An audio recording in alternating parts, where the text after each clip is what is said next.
All right, so remember when we talked about women in the colonial period, we set up the ideal.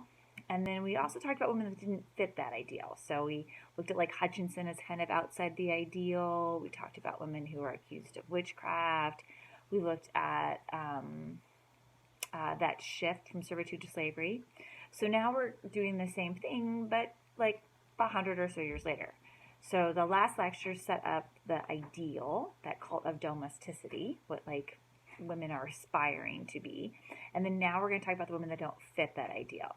So this lecture kind of loosely grouped women that just either don't fit that ideal because they're working or because they're not married. They're on the margins in that way.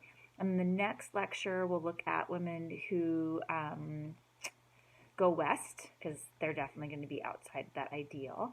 And then you're reading the book about Harriet Tubman, because enslaved women are absolutely outside that ideal of the cult of domesticity. So again, in this outline, we're going to talk about women who are working and women who are never married, or who are married but probably not to the person they want to be married to.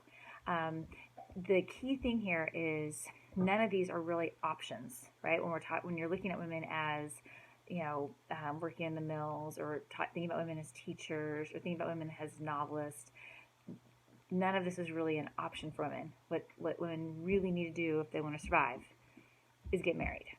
There really aren't options to support them financially in any measure of like comfort, like just sustainable comfort, like eating and sleeping under a roof.